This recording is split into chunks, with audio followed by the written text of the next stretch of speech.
Okay, how we doing, guys? A couple of videos ago I asked you to give me some questions as part of a Q&A. I'd seen a lot of people do these videos and I said, if you want me to do a Q&A, I'll do one, so throw me some questions. And to my utter surprise, I had a lot of questions, a hell of a lot. And I did say I'd pick out about 20, but I think that's going to be literally impossible because there's so many. I'm going to get through as many as I possibly can. I don't know at this present moment what type of gameplay I'm going to throw in the background. It might be one, it might be two, depending on how many I've got here. So I will do my absolute best to answer all of them as much as I possibly can. Some of them are kind of thought-provoking, and some of them are just quite bizarre. So bear with me. If I haven't answered your question, I do apologise. It's nothing personal, but you've got to understand how many questions I've had here. I think I've had about 200 questions, so I'll fly through some and I'll probably give a bit of a better response. So anyway, we're going to start off straight from the bottom, and it's from my good friend, the Zombie Killer Whale, the Master Troller. And his question is, what would you want your porn star name to be if you chose to go down that path like you talked about in your video a while back? Now, I did do a video, a number of months ago. It was practically when I first started this channel, talking about a potential porn star career that I nearly had. So, my porn star name would be, I don't know, Apocalypto Mc2 Blasts. I don't know. I think as much as us men like to believe that we are sexual dynamos when it comes to the bedroom, sometimes we have to face facts that we're probably not all that. And I think the Two Blasts comes from, when I was about 18, I used to date this girl. And she was a damn fine looking girl. She was really hot. It wasn't until a while after that I actually broke up from her, which broke her heart, believe it or not, that I found out when I watched the telly one day. She was on the news and she was actually the captain of the women's Olympic ice skating team.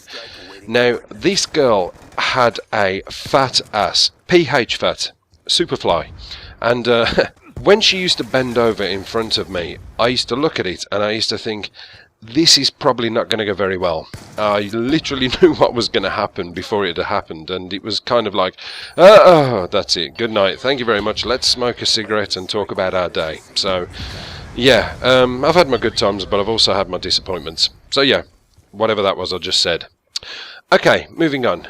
The next question is from Chris K3211.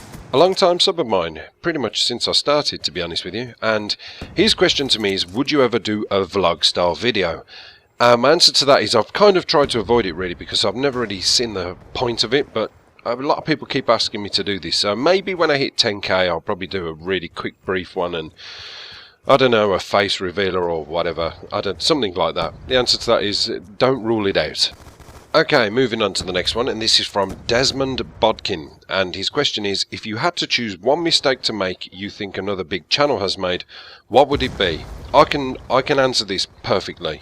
It is from a channel that's called TF141 Ghost, and I got into Ghost very early on, way before I started my channel. He was one of the, I suppose, minor inspirations. His channel was never necessarily massive, but it got to about 35,000 subs or something like that. But he did a video that kind of turned me against him a little bit, and this was when I started YouTube. And the video was about tiers of YouTube and where we sort of rank in the YouTube stakes. And in the video he said, sort of like, if you're from 0 to 500 subs, you're a nobody. If you're from 500 to 1,000, you're doing a little bit better. If you're from 1,000 to 10,000, you're okay. And from 10, and so on and so forth. And he literally made it almost to the point where anybody who probably doesn't have a lot of confidence would probably listen to something like that and throw the towel in. So I thought that was kind of cheap and a bit poor from him.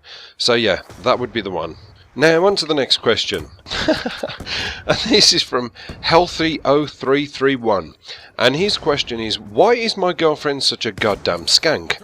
Now, he's not pointing that at me, he's asking why his girlfriend is such a goddamn skank. Now, I don't fully know what skank means. I'm guessing it's a American term for something quite unpleasant. I'm guessing whore. I don't know, I could be wrong about that, but I don't know. I don't know your girlfriend personally, I'm afraid, sir. Maybe it's something that you should sit down with her and discuss over a nice candlelit dinner for two with some music in the background. And, I don't know, a barbershop quartet singing your life story to you. And if you can't get to the bottom of why she is a goddamn skank, then maybe try this.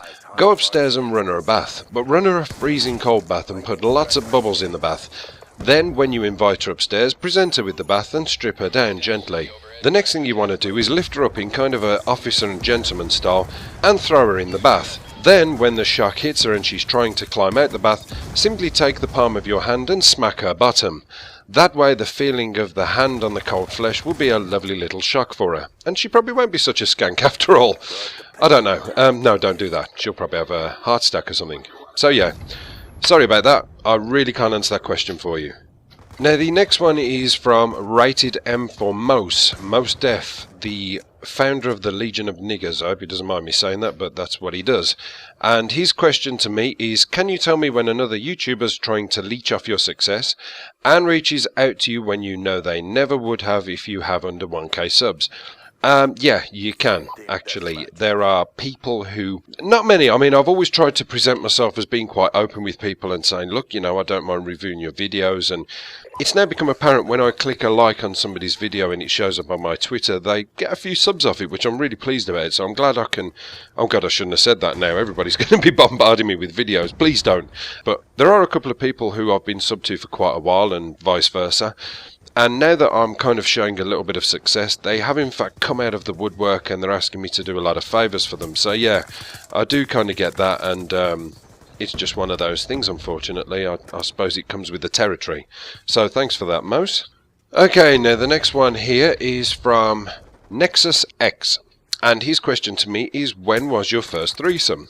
Oh God, I so hope my wife doesn't watch this video. My first threesome was when I was 18.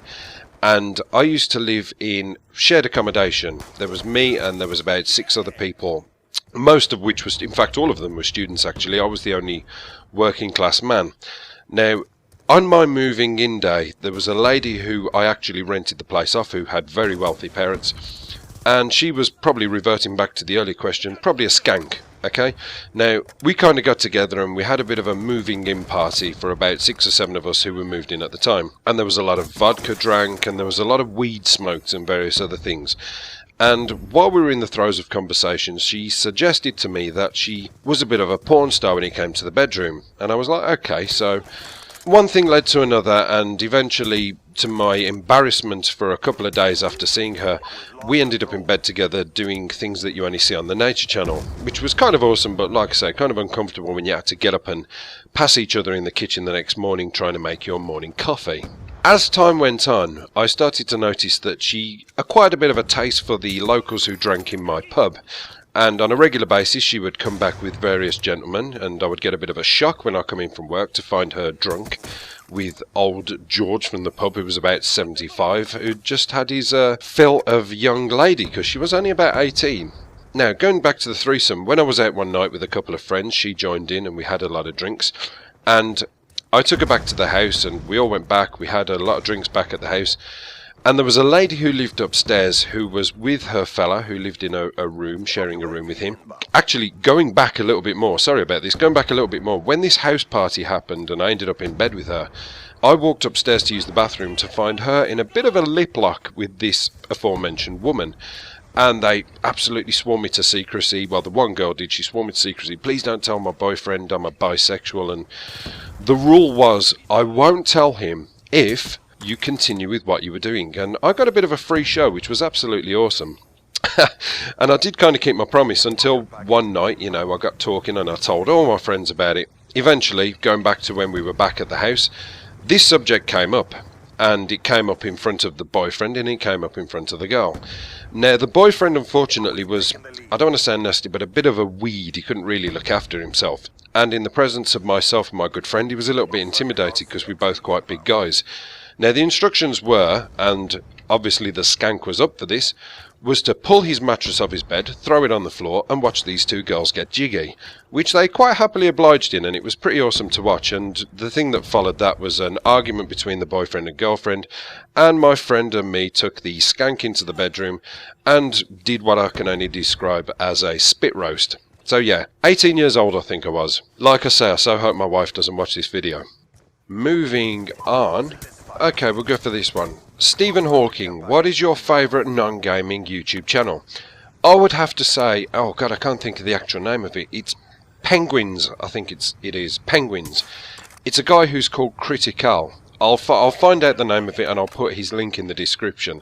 This guy is hilarious. He's got a massive channel And what he does is, he started out as a gaming channel, but eventually found his niche to kind of take advertisements and do the narration over them. So he would mute the advertisement, but he would put his own take on it. And it is fucking funny. You've got to watch this guy. It is hilarious. So yeah, that is my favourite non-gaming YouTube channel. The fact I can't remember it doesn't really say much for my brain, but there you go. And have it. In fact, I'll put the link to my favourite video of the moment for him in the description, and go and check it out. It's a good laugh. Okay, I may as well answer this one because this kind of keeps popping up. It's from KPeace011, I think I've said that right again, and his question is, why do you have such a sexy voice? And in brackets, no homo. And the answer to that is, I don't know. I don't think I have got a sexy voice. When I started doing YouTube, the one fear I had was my voice.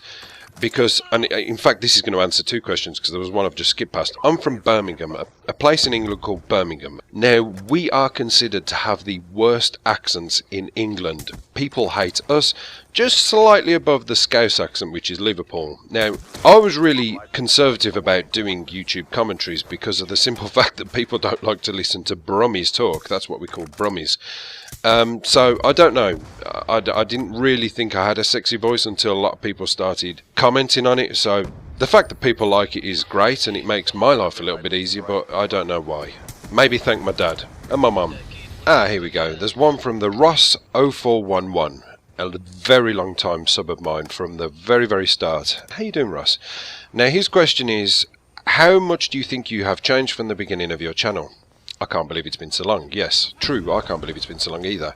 I think I've changed not too much, but I have changed a little bit for the better. I went back a couple of days ago and I watched a video that was on a community channel that I posted called Twixstation. And I literally had to stop it because I just weren't enjoying listening to how I sounded. I didn't like the sound of my voice. I didn't like the way I commentated. And it's one of those things, you grow and your confidence grows. And so yeah, I think I've changed for the better. I don't think I've changed too much. I haven't tried to adapt myself to any kind of technique or style, but I certainly have I think I've improved. So yeah, thanks for that, Ross. Jesus, this is the longest video I've ever done, I think. Where are we? Okay, there's one here from Marco Polo. That's how he's spelt. And his question is, what equipment, mic, capture card and software do you use? Pretty simple. I use my X12s for commentating. I use a HD PVR for capturing my gameplay. And I use Sony Vegas 9 for rendering my videos. So yeah, simple. Now we got one here from J Dowd. Are you a fan of legendary rock band Slade? The answer to that is no, I'm sorry. They are from the same neck of the woods as me, but no, unfortunately they're not my cup of tea. Now we got another one here from Killerbush Wookie, and it is, where do you work and what is your job description and do you like it? I work for a security company. I am a trained bricklayer by trade. I've done that ever since I left school. Unfortunately, the recession that we are suffering from in England caused me to have to quit because I was losing a lot of time from work, and I took a job in security. Do I like it? It's okay. It's easy enough, I guess. I'm certainly not earning as much money as I used to be doing a bricklaying job, but hey, you know, it's one of those things. It's life, unfortunately. Oh my god, this is going to be the longest commentary ever. I can't believe it. Okay, one here from Mike Saturn. What is your favourite thing on earth to do? A good question. I would probably say spend time with my family, or game, or do YouTube, or maybe even have a quiet 15 minutes in my bed with a bottle of Hawaiian Tropic and a white tennis sock next to me. And my iPhone with YouPorn at the ready. Yeah, we'll go with that one. The devious, dirty one. Okay, moving up. Joery7483. Do you know Xbox Ahoy? Yes, I do know Xbox Ahoy, actually. He's living with me in my basement. But don't fear, he's okay. He gets 3 square meals a day, and he still has access to continue his channel and carry on with YouTube. But, yeah, he's well. He's in no danger. No, I don't know Xbox Ahoy, actually. I know the comparisons are there all the time, but no. We are not mutual friends. We've got one here from FPS Gopher. And his question to me is, can you bang my wife while I watch? I think the answer to that is possibly. You know, I'd need to probably have her consent as well. It's a kind of two-way thing, you know. There can't really be any I don't know, element of surprise maybe, because it borderlines rape. But certainly again, I'll revert back to the fact that I can't let my wife watch this video ever, so I'll probably have to put it on private after it's been up for about 10 minutes. No, I'm only kidding. I can't bang your wife while you watch, unfortunately. Maybe she's a beautiful lady and I will regret that decision. Oh dear me, you guys are absolutely fucking insane. Okay, we got another one here from A Gutty. And his question is, what do you look like? Question mark. I want to put the voice with a picture. Well, apparently I've been told by some people that I look like Gerard Butler, but how true that is, I don't know. It used to be Colin Farrell, then it was Gerard Butler. When I was younger, I used to have a mud haircut, and everybody used to say I looked like one of the Gallagher brothers, which is probably not the greatest compliment I could ever have, but to give you a vision of how I might look, I'm 6'3", I've got quite dark features, like dark hair. It's slightly going grey at the sides now because that's what happens when you have kids, they age you. I'm stocky build. Damn it, I'm a handsome motherfucker. I'm just kidding. Okay, I think we've got time for one more and then I'm going to have to wrap this up because this has been going on for so long now, and if I've managed to maintain your visualisation on this channel then I'm really lucky. But Superpook, here we go. Hello Superpook, the delectable, delightful Superpook, and her question is, why do naked men look so silly? Is it not against the basic tenets of evolution? How can this be remedied? Soz, if everyone else asks this.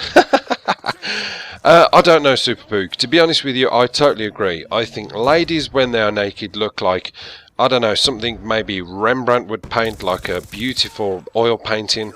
And I think when men are naked, dependent on how they look, or even regardless of how they look like cheap waxwork imitations with the last turkey in the shop dangling in between their legs. I don't know. Unfortunately, that's what we are. Women are from Venus and men are from Mars. I don't know. I'm sure you look fantastic naked, but your husband will probably not want to hear me say that. So yeah, sorry guys, I'm sorry if I haven't answered your question. Jesus Christ, there's still so many more, but I can't answer them all. But yeah. Anyway, thank you very much for your questions. I really appreciate it. I hope you've learned a little bit more about me, and I've certainly learned a hell of a lot more about you, you weird, deluded, strange, but beautiful and fantastic people. And hopefully you enjoyed the gameplay or plays I've put in the background to this because it's so bloody long. And I will see you later, guys. Apocalypse done.